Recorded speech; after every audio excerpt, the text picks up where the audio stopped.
Hey guys, welcome to Crash Course. My name is Tanner Matz, and today we're going to be talking about D-Day. Now, most people think that the Battle of Stalingrad was the focal point of World War II, but today we're going to tell you about how D-Day was actually most important and how it changed history forever.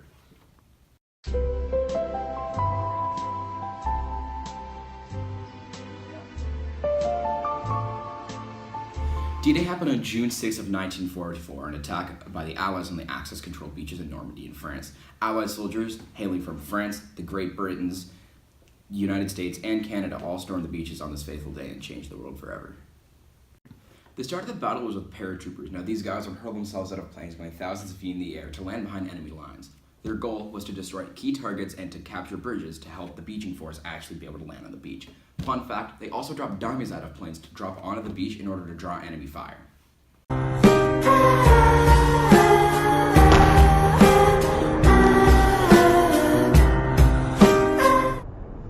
After the paratroopers and several bombing runs, the beach force of 60,000 members strong landed on the beach. Now, the battle was split into two beaches, the Omaha beaches and the Utah beaches. The Americans landed at Utah, and actually the fighting was quite successful. However, the fighting at Omaha was extremely vicious.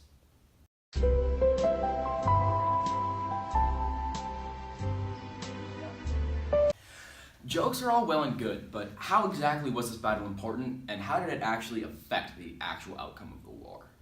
Well, first of all, D-Day was actually the largest amphibious military operation ever, and also this was like the main Allied invasion of Europe, so one could argue that the soldiers in this battle hypothetically saved the world in a way.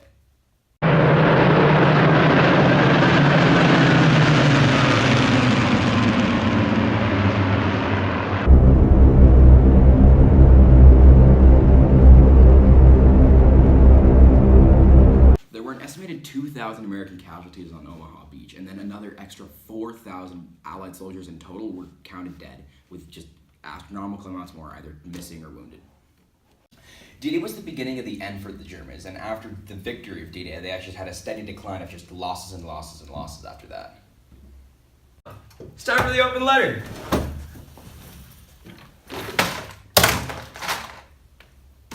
Here's to inflatable tanks. Dear inflatable tanks, how good you are at tricking Nazis.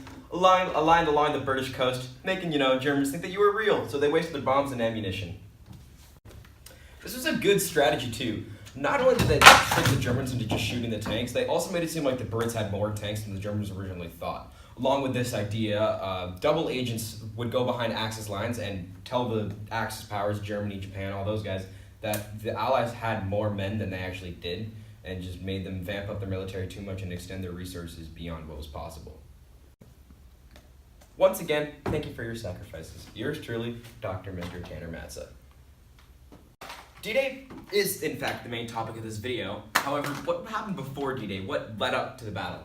Well, there was Pearl Harbor. We all know what that was, when the Japanese just totally attacked the United States and just made them enter the war, and we all know how that turned out. The U.S. Navy fought Japan at Midway. That was a gigantic naval battle. U.S. won that one too. And there was also Stalingrad, previously mentioned, gigantic 3-week battle in Russia. Don't fight Russians during the winter time. You're not gonna win. The life of a soldier isn't all that bad. They get free time too. What would they do in this free time? You say, well, play cards, read a book, shoot Germans, or play dice.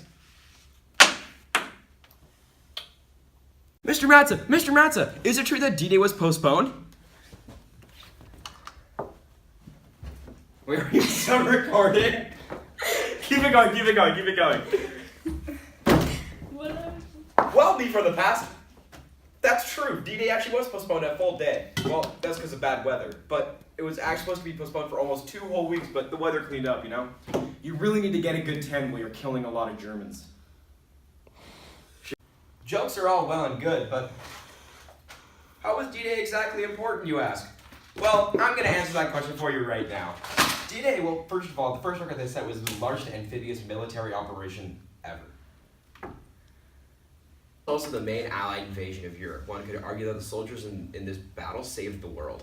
Now, after this battle, the Germans had a steady decline of victories. It was all downhill from here. The Allies were able to decimate the German lines by using artillery run after artillery run and also having planes bomb key points behind enemy lines. As you see here, kaboom. That's the noise a bomb makes when it blows up.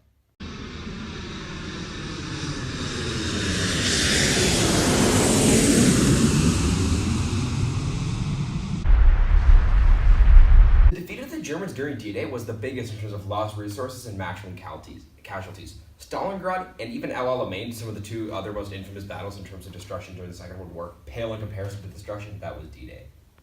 Like most big events, there were massive repercussions. The Germans were short on resources, material, soldiers, and most of all, morale. D-Day also made the Germans fight a two-front war once again, and they did that in the First World War. How did that turn out? I don't know. Did it cause the Second World War? Who knows? It did. On June 26th of 1944, the Allies captured the French port of Cherbourg. After this great win, the Germans began to retreat. They ran away really fast. On December 16th of 1944, there was the Battle of the Bulge. This was Germany's last final offensive on the Western Front. 250,000 troops across Luxembourg to push back Allied forces. Spoiler alert. They lost this one too. This is a dog. They use dogs in World War II sometimes. Here's a fun fact. Did you know that the D in D-Day actually just stands for day? So this entire video, I've just been saying day, day over and over. It's actually not completely unheard of for people to die during training runs of battles, and for D-Day, the deaths were astronomical for the training. Literally, almost 250 people almost died training for this battle. Imagine how many people died in the real one.